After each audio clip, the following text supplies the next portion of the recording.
Welcome back to Snark and Spark. My name is Emily and today is my February reading. So I've got my book nerd shirt on. This was actually a birthday present from one of my really good friends about a couple of years ago that she gave me, like I said, for my birthday. And you're gonna see this because, so I'll lean forward. Kaden and I, and I got these really cute earrings. They're like rainbow hearts. Sorry for that close-up. Kaden and I went to the kindness market here today, which is this unique thing that's only here in our town. It was a like craft vendor shop. This is only the second year that they're doing it, that they've done it. But it was this big fun vendor market, and where they do a bunch of crafty stuff, all local vendors. So I have a coworker and friend who owns a small business doing like blind dates with a book and other stuff. So we went to visit her. Her name is the Macabre Librarian. You should look her up. I will drop her down in the description below. She's awesome. She does, like I said, she runs a small business where she does blind dates with a book. I actually have one that I bought. Oh, and you can look at my dogs. I'm leaving all of this in. So, yes, I have both of them. Eisenhower, he's hiding behind me, and Kennedy is right there. You can see her. Anyways, so she does other stuff, but like this is like what she's known for. You've probably seen these, but it's all wrapped up. I have no idea what it actually is, but it's a hardback. All of them come with like, she does like a tarot card or some sort of card. Like this one is like a botanical thing. Stickers, these are stickers that I will be peeling off and using. She does not actually stick them on the paper. It's so that you can have them. Includes a sachet of tea. This one is vanilla chai black tea. And then there's a description. So this says, young adult thriller, daughter of family involved in the legal organ trade finds herself in trouble with their enemies. Thought this sounded really cool. So plus she's my friend and I love her, and you should support small businesses. But obviously it all kind of goes together. So like this is the description, and then the stickers she included. We've got like a skeleton with some plants and then like body parts. And this is her logo, the Macabre Librarian. But like I said, I will drop her links down. She sells books and does other things like that because we are all book nerds. But we went today, and lots of local vendors. Caden bought a bunch of stuff for himself. He bought bracelets and a necklace and a keychain. He bought himself handmade, local made stuff from bakeries and candy shops. Someone was doing freeze-dried candy. He bought several things of that. We had a great time. I bought wax melts. I did a book. I did my earrings. Like I said, these are super cute. She had a bunch of them. They are hearts in a row with rainbow colors. I super love them. And then we got I got my face painted, and Caden got a glitter tattoo. I will like insert a picture of his glitter tattoo of a race car that he got. And we just had a great time. We hung out and wandered around and supported local businesses, and they had a food truck and we got food and it was great. But that's not what you're here for. This is supposed to be my February reading vlog. I just wanted to give a heads up why my face is glittery. So yes, and I know like I hardly ever wear earrings, so like, and these are dangly. I love them though. Okay, I'm here because it is February 10th. And I have finished 3 books and I need to talk to you about them so I don't forget.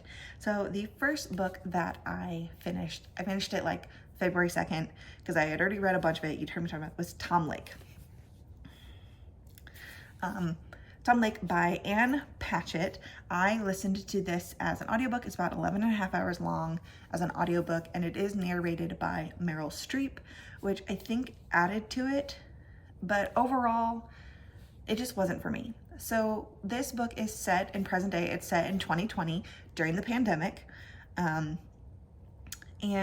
it revolves around a mother who is telling her adult daughters, she has 3, they're all adults, they've all come home during this summer the summer of 2020 during the pandemic, because their family owns a cherry farm. So they've all come home, they're quarantining, they're isolating their farm and helping pick the cherry, because farms still have to run, like plants still grow. But it is revolving around this mom is telling her grown children the story of the summer she was an actress, and when she had, you know, a summer love, a summer romance with a man who then went on to become a famous actor. And their mom obviously did not. Like, she settled down, she married, had them, lives on this cherry farm in Michigan. So it was fine. I'll be straight up, I gave it a 2. It was a 2 for me. I very quickly realized reading this book that if it was not for my family book club, I would have DNF'd it, like almost immediately. I am a plot girl through and through. I love stories that are plot driven, not character driven. And I did not know that about myself until I got to this book. And this book was essentially just a character study.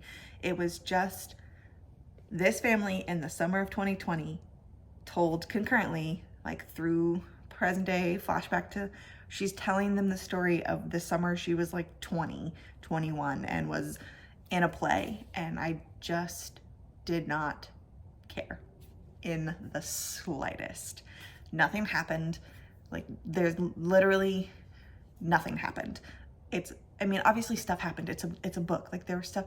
It was just the fact that it was just dialogue upon dialogue upon dialogue. And it was, the whole thing was this mother telling her kids a story. And I just, bleh.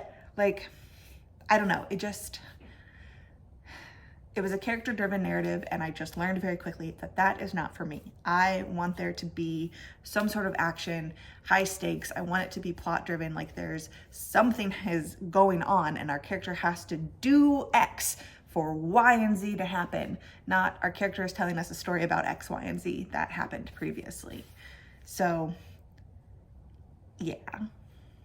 Definitely my least favorite of the book, of the month so far, probably of the month. Ta-da. Next, I read, just be warned, I'm not going to hold up this book for long because the cover is kind of gory. I am going to show it, but I am going to briefly put it down. So if you do not want to see it, I would look away now. And it's called You've Lost a Lot of Blood, and it is now off screen. So it's called, like I said, it's You've Lost a Lot of Blood by Eric LaRocca. This is a self-published horror book. Some might say extreme horror. I don't know. Not that I think Exquisite Corpse like desensitized me or anything. I don't think that's the case at all. But I definitely, this book was not the same. And so it definitely showed me the differences, right, between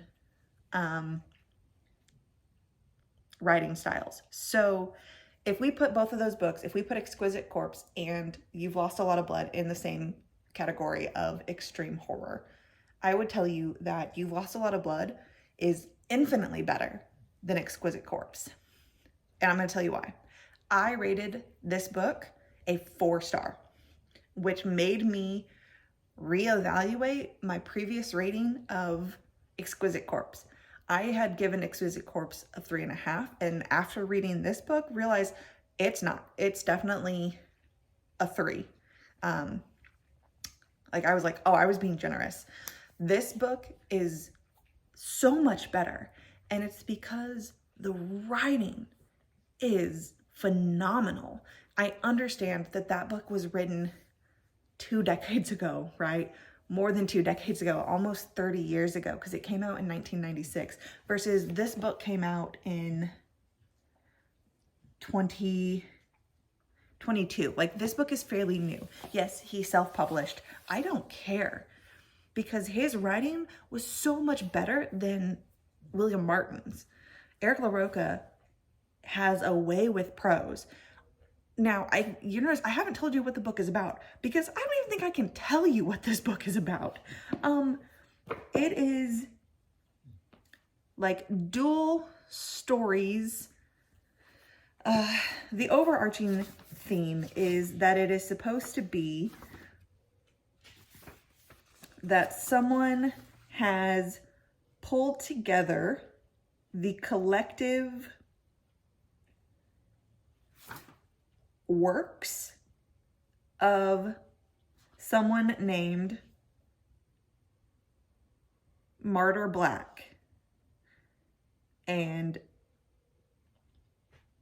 so like the book opens with, though much can be speculated when considering the disappearances of Martyr Black and his partner Ambrose Thorne, there have been great efforts made by all involved in this book who had known them in their lives to preserve the integrity of the writings and documents associated with them.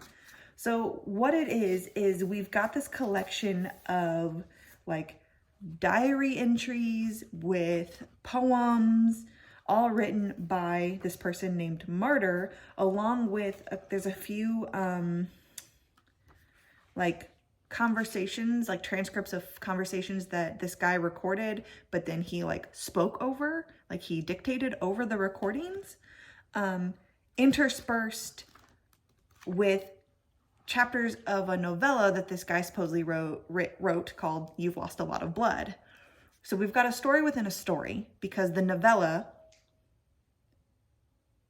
this book is called You've Lost a Lot of Blood. Inside of it, there is a novella supposedly written by one of the characters called You've Lost a Lot of Blood. And that story is following a young woman and her young brother who have gone to this place where she's supposed to work for this game developer, millionaire, recluse, right? And things get turned upside down. It's very sci-fi. People are robots, people aren't people. They're in a time loop. It gets crazy. And then you jump back from, you're in the chapters of this novella to, you get a couple poems written by this guy. You've got the secondary storyline, right, of we're following this Martyr Black person and his partner Ambrose, who we learn over time are killers. They're murdering people. And it does go into some detail, but it was, and yeah, it was violent and it was graphic, but it was so well written. I can't even be, like, it was just so well written. I can't wrap that it made me, after I finished, I read it in one day, and I want to put that too. I read this book in one day. It took me 2 hours to read this book, a little over 2 hours, because I was in it. I was sucked into it, and it just, I can't even say I recommend it. The best description I have, because I read a Goodreads after I'd read it, and the best description is so true, is no plot, just vibes. And it's like, yep, that checks out. But the writing was gorgeous. And that seemed to universally be what everyone agreed upon, was that the writing in this book was wonderful. Even if the story made absolutely no goddamn sense, the writing, yeah, just the writing is so good. 4 stars. Trigger warnings for this include, obviously,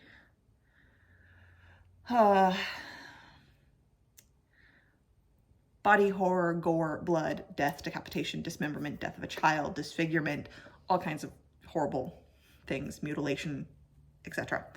Just so, obviously not for just anyone, but do that as you will. On to We're Also Good at Smiling. Oh, and I just read that one for fun. That was just I heard about it from like Books and Lala on BookTube and was like, I need to know. Then like I said, so moving on. We Are Also Good at Smiling by Amber McBride. I read this for Magical Stitches. This is written by a BIPOC author. Amber McBride is African American. I have read from her before. I read Me Moth at the beginning of last year in January of 2023. And then I read this book, We Are Also Good at Smiling, at the beginning of January, technically February 2024. I read it yesterday and I read it all in one day. The audiobook is only 4 hours because it is poetry in verse. And it is narrated by the author herself, which I think just adds like a level to it because it's so, they know how they want it to be told. And I love that. I also gave this book a 4. I don't think I loved it as much as I loved Me Moth, but I still do really enjoy this book. I really like her work, and I do want to read more of her stuff. We are following Whimsy, who is hospitalized for clinical depression, and she had made a list of ways to leave. So then her parents had her committed to get her help. While she's there, she meets a boy named Fairy, and they are just inexplicably drawn to each other. She gets released, and then lo and behold, Fairy and his parents move in right down the street, and they keep getting thrown in together. And as the story progresses, we realize that they do in fact know each other. They have had a history together, but they lost their memories of each other. And they go on this journey to remember each other, and then to also remember the past and what happened. There was this horrible event that caused a lot of trauma for each of them individually, but then also for their families. Memories were lost because of that event. So it's them remembering that event, remembering each other, but then also having to work through this physical manifestation of sorrow and grief and trauma. And it's very beautiful. And as someone, I've mentioned this before, as someone who has suffered in the past with complex grief and has a diagnosis of PTSD, I did really think that the description of them having to confront this trauma was so well done and so beautifully done. There is an author's note at the end where she talks about her experience dealing with clinical depression and how she didn't get help or treatment until she was in her mid-20s for something that she had dealt with for many, many years. And it is very sad to think that there are generations and there are kids and teenagers who are dealing with these things and aren't getting the help they need because the parents don't take it seriously. And I know I was one of those kids. So having it from that perspective for young adult teens, it's very moving, and I do recommend it. Obviously, trigger warnings for mental illness, depression, hospitalization, institutionalization for mental illness, anxiety, suicidal ideation, self-harm. There is small mentions of blood, racism, bullying, grief, death of teens. So that is in there, but I do think the author handled it in such a beautiful way that it's not overwhelming. It's not like horribly in your face. That the whole book is about dealing with trauma and grief, but because it's poetry, it is very lyrical and it is beautiful and it is haunting. But I did really enjoy it. So, and it's a quick read. Like I said, audiobook was only 4 hours. I bumped mine up usually to 1.5 to 1.6 speed, and I finished it in 2 hours. But it was very lovely, very beautiful. That's all I have for right now. I'm sure I'll be back because I still have a lot of books. I just started Me Before You today. I am about 30 pages in, so it's pretty quick. I'm not sure how I feel about it. I already had a couple moments where I kind of went, ooh, I kind of internally cringed a little bit. There were some fatphobic comments in here that I did not like at all, but obviously I just started. So if you have watched the movie or if you had read this book, I will say I have just gotten to the part where she meets Will for the very first time. So if you know what he does to her on their very first meeting. But I'm gonna go because I gotta get Caden ready for bed and I wanna read.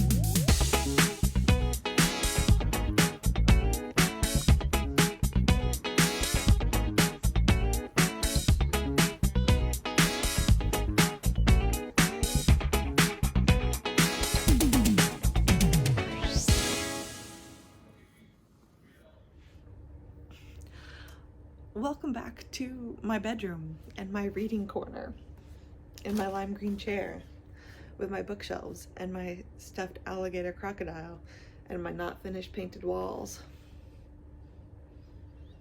It's been a while since we've been to this part of the room, this part of the house. But you see, I realize I haven't updated you since Me Before You. And I need to do that because I've read a lot more books since then, and I would like to wrap up this video with a recap. Also, you are perched precariously on a stack of books that you will not see in this video, but you will see before this video is published. And that just makes me laugh because those books are book recommendations / TBR for the month of March. And this is my February wrap up. So my TBR needs to come out ASAP, but wrap up can come out a little bit later. So also please forgive that this is bedhead me. This has been the only time I can record because update time. That was my cat being a spaz. Since I last was talking about Me Before You, a lot has happened. My husband had his birthday. He is now 33. My in-laws came to visit to celebrate his birthday. And then Caden got sick, very sick, with the flu, and spiked a fever on a Saturday going into Sundays, like super early Sunday morning, and did not lose his fever until the following Wednesday. And there was nothing we can do about it besides just giving him a children's Tylenol, and then eventually cough syrup. So it was a rough few days. Caden started feeling really bad on a Sunday morning at the end of February, and at one point had a fever of like 102.7. I was giving him doses every 6 hours, like on the dot, because as soon as the 6 hours was up, his fever would spike, and it was just a really rough time. And a couple days into his sickness, my husband started to not feel well, and then he also spiked a fever and had to stay home from work. And so for about 2 of those days, I had 2 sick boys to take care of. I did not get sick, have still not gotten sick, knock on wood. I am holding out strong. I don't know how I have not gotten sick, because primary caretaker, especially when they are both ill, and I've held my little boy and his face has been right up against my face, and husband, yeah, but I'm holding out, I'm staying strong, pray with me. The other side of that though was I didn't get sick, but I am dealing with an ongoing wrist injury. If some of you are in Magical Stitches and you're watching this, you will have seen that I made a post saying I was sorry I didn't have things up and ready to go for the month of March because my in-laws were in town and I had a wrist injury. We don't know what is going on with my wrist. My husband thinks it is carpal tunnel related. Yes, I am rather young to be dealing with carpal tunnel. I just turned 30.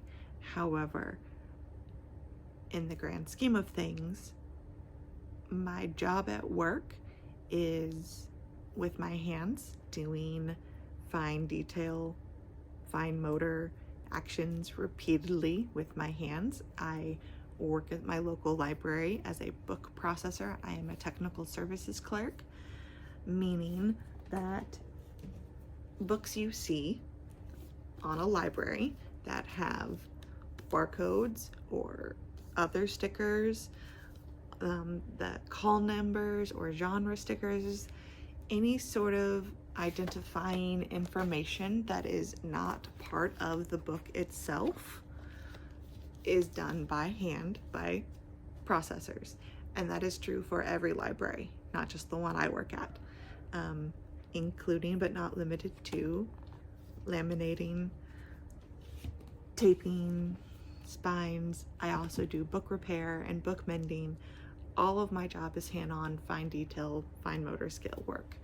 And then I come home and my hobbies include things that require fine motor skill movement, pincing motions, dealing with my hands, because I stitch and I read, which it may not seem like much, but you hold books in a pincer motion.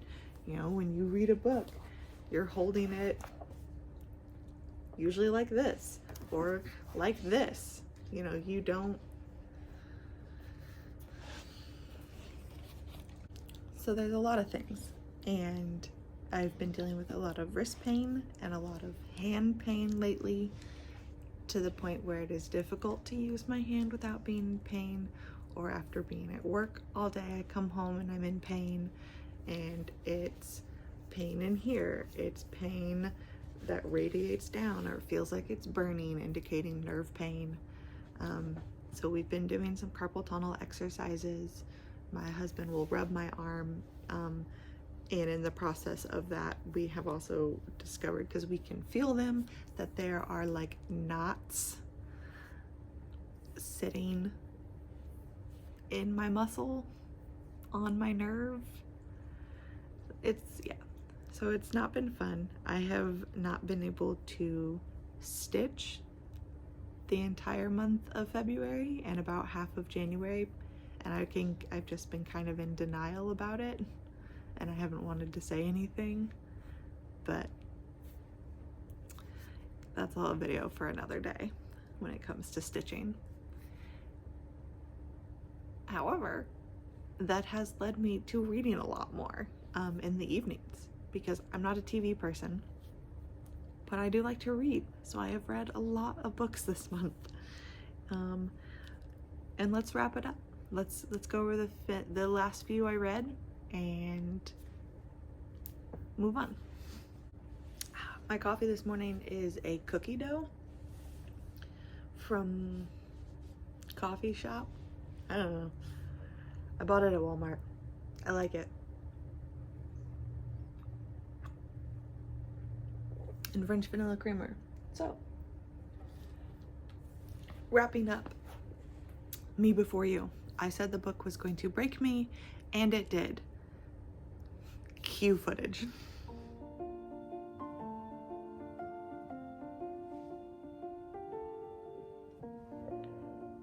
Woo.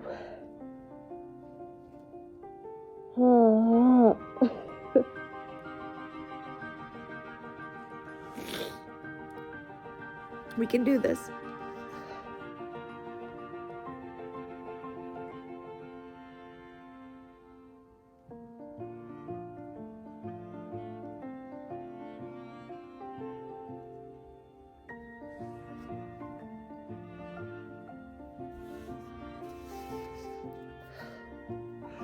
Shit.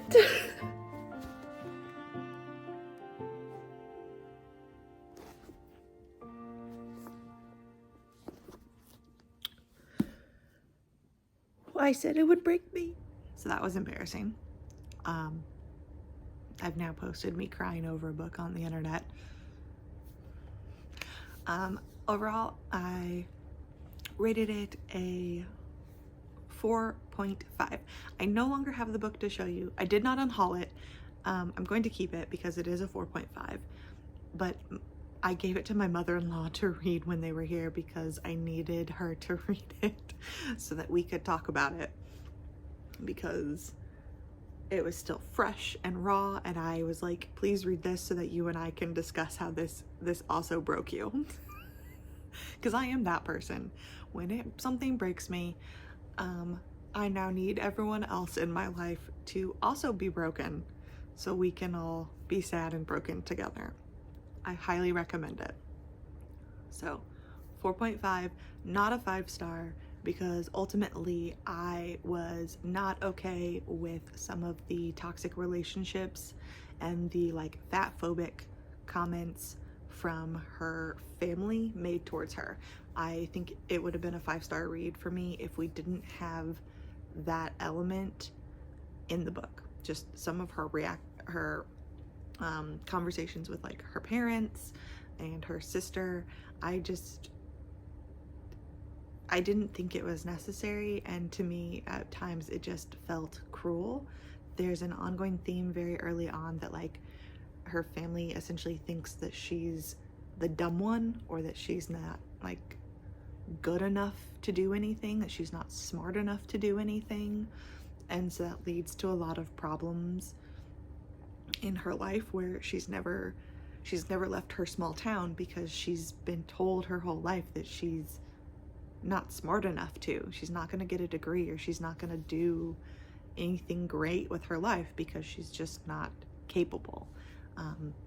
And I hated that. So 4.5 stars.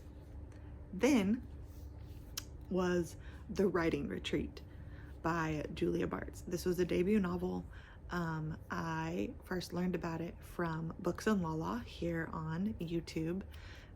It was one of her Literally Dead book club picks, and she absolutely loved it, and a lot of other people hated it. It was very divisive, did not like it. So I was like, the idea caught my interest. The whole premise is that these 4 or 5 young 20-something women are winners of a short story contest, and they have been picked by this famous horror novel writer, Rosa, to come stay at her mansion for a month-long writing retreat, where over the course of the month they will all write a brand new novel, and at the end of the month they will all have fully fledged novels, but one of them will be like the winner, and Rosa will help them get their novel published.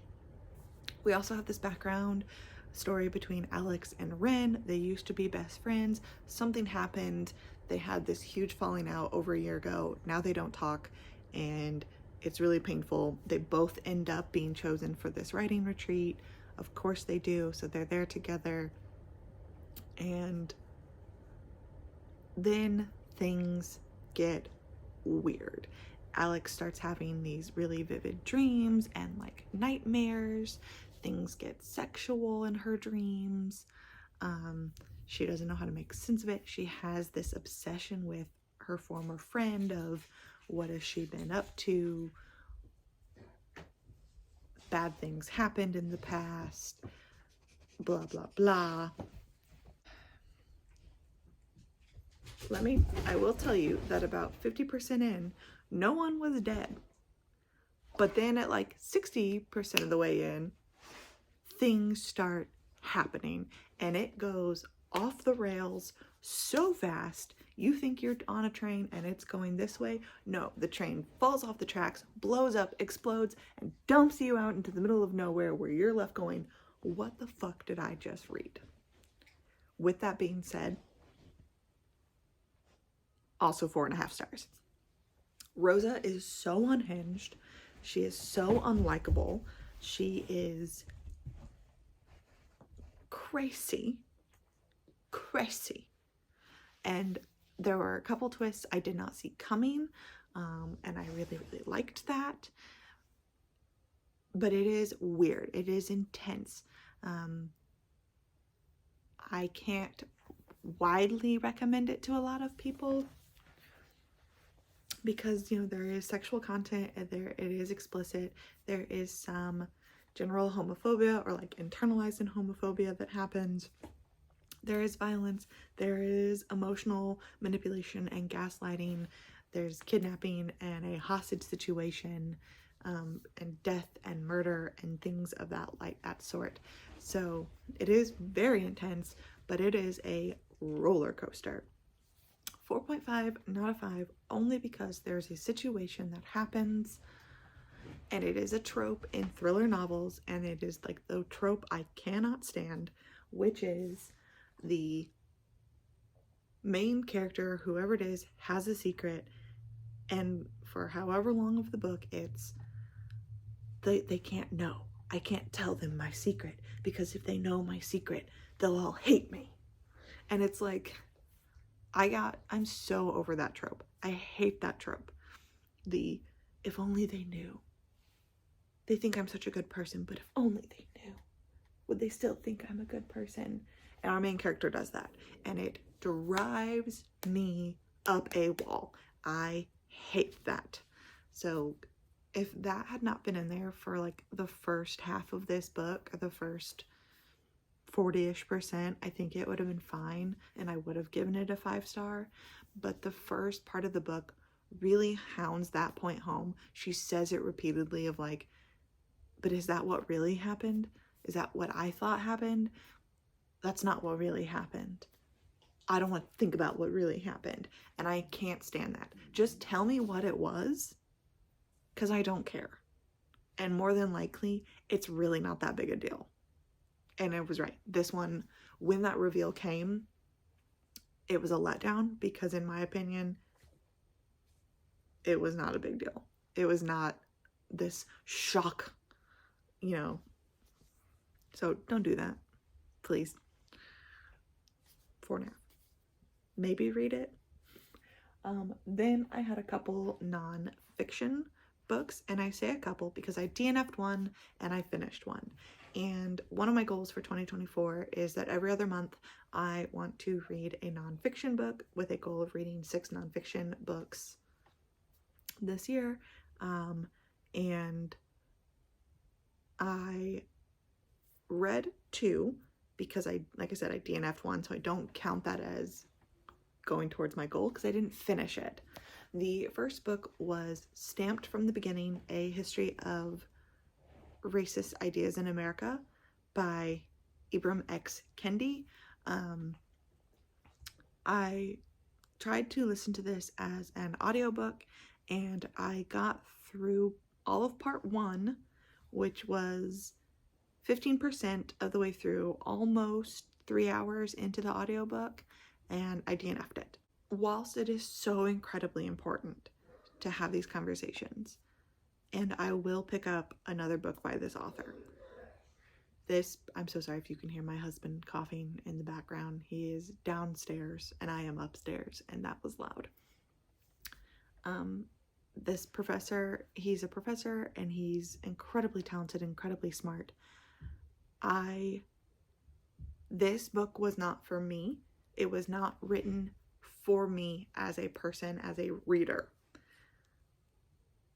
because it was dense nonfiction, like clinical, scholarly, dense nonfiction. I think this book is geared towards someone who has already read or is familiar with the topics of race and race relations in the United States, or the differences between racism, anti-racism, and segregation, and those things. I am not that person. I picked it because it was his earlier book. He's also known, you probably would know him because he has written How to Be an Anti-Racist, and then his like junior companion, How to Raise an Anti-Racist, and then recently has like Anti-Racist Baby. I started with Stamped because it was earlier, and I was like, sure, should not have started there. It is way too dense.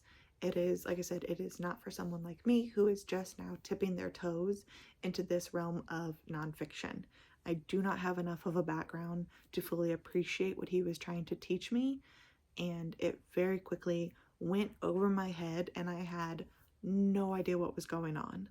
So I chose to DNF it instead of trying to slog through it and ultimately end up not understanding what I just read and feeling angry or giving it a low rating because I didn't fully absorb it.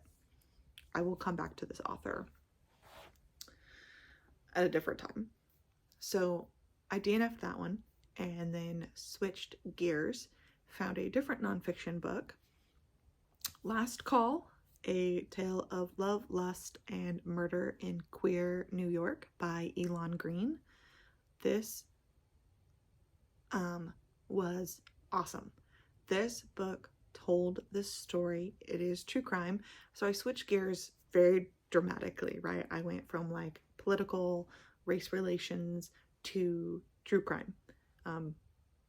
Gay, queer, true crime.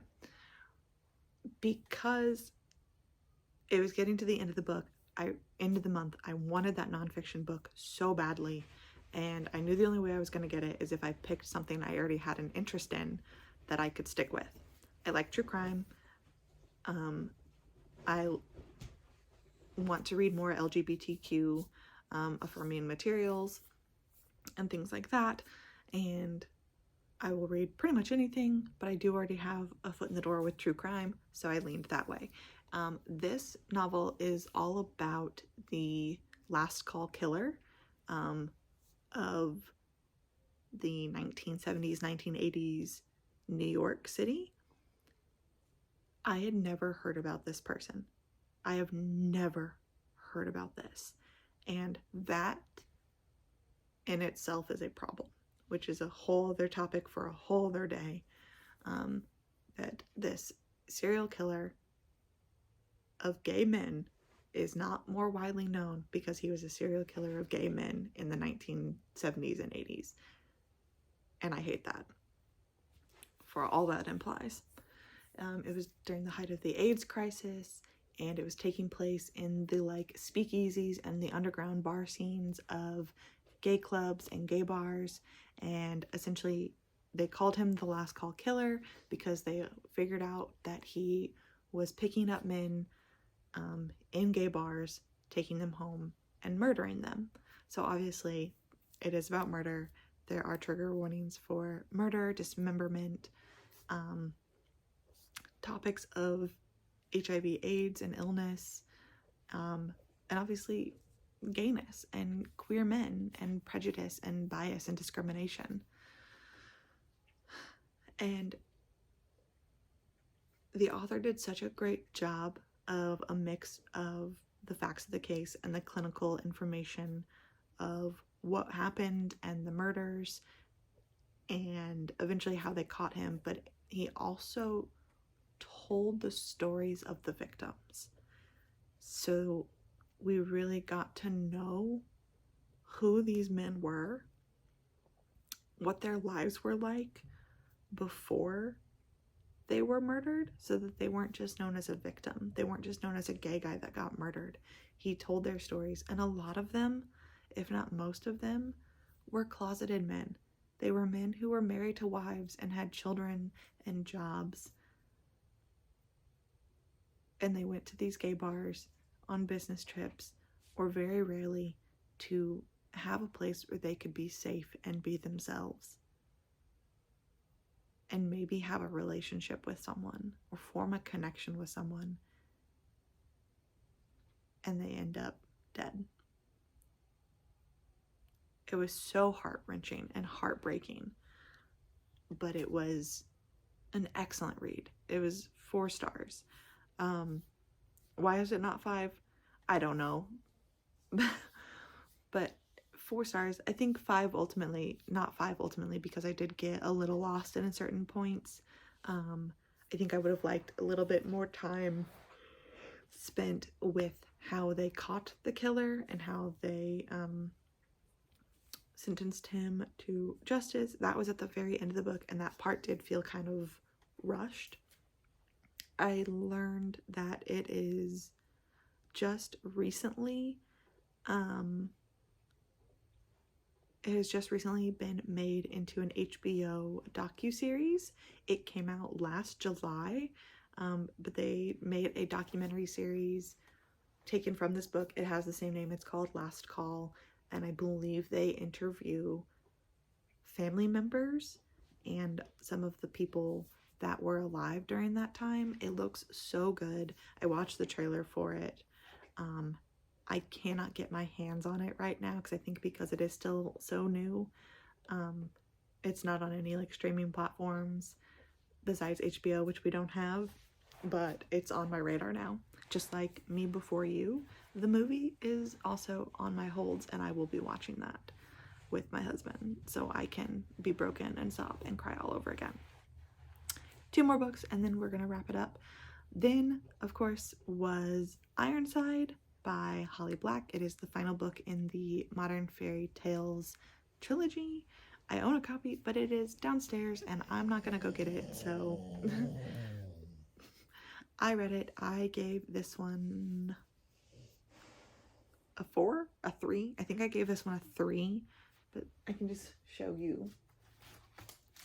I'll just hold this as my prompt. So this was, like I said, the last book in the Modern Fairy Tales trilogy. I bought the book bundle off of Amazon. These are the other two with all their notes. My third one looks just like this with different color tabs. This one follows Kay again, and it is now winter solstice. Reuben is about to be crowned king of the Unseelie Court, and when that happens, Kay foolishly declares herself to Reuben and he gives her an impossible quest. So then the whole book is her attempting to solve this impossible quest, and Reuben is also trying to avoid war and or prepare for war with the Seelie Court, because now that he has taken over the crown, the Seelie Court is ready to wage war. The Seelie Queen wanted him to surrender, to give up the crown to her so then she could rule over both. He absolutely refused, and so this has sparked the war again, the war of the courts, and that is the whole book. We also get to see Corny again. Another major plot point is that Corny gets cursed, and they are also trying to break his curse. A bunch of stuff happens. We get to see, it is a nice way to end the trilogy. We get to see characters from the previous two books come together. So we get to see Louis or Luis. I'm not sure how to pronounce his name. I think it's Louis, but I sometimes say Luis because growing up I had a classmate with the exact same spelling and that's how he pronounced it, as Luis. But we see them, and Dave, his brother. We see a little bit of Val. We don't actually really see her, but she's mentioned. And they come together, and it's a mashup of the two, and I really enjoyed it. Just not as much as, like, probably it just doesn't hold the same as like the first two. I didn't remember as much about this book as I did the other two. So there were definitely a couple things in here that I was like, oh yeah, that did happen. I didn't remember it happening. So yeah. I don't really want to say anything out more because that is the March pick for Magical Stitches. So I can't say anything more about that, because if you're in the group, I want you to read it. And then finally, the last book I read literally on the last day of February, the 29th, was an extreme horror novel. I have to cover up this because it has a borrower sticker on it from my library that has my full name on it and information, and you don't need to know that, but you still get the point. Is Womb by Duncan Ralston. This is a short extreme horror novel. It's only about 120, 130 pages. I read it in about 2 hours last night. I don't know what to say because I don't know if I've still fully processed this. I finished it and then like went to bed. Like I was just like, I'm done. But we are in a hotel room where Angel has hired a sex worker to come to his room, and he then proceeds to tell her a series of stories about events that have happened in this particular hotel room. Oh, I could just read you the back. I believe pain lingers, Angel said. Do I believe in spirits and the supernatural? I think it was probably not. The lonely motel holds many dark secrets. And sorry, they've got a sticker that covers some of it, so I can't read what it says. And blank just might possess the worst of them all. Oh, and room 6, duh. The lonely motel holds many dark secrets, and room 6 might just possess the worst of them all. Angel knows all about pain. His mother died in this room. He's researched its history. Today he's come back to end it, no matter the cost, once and for all.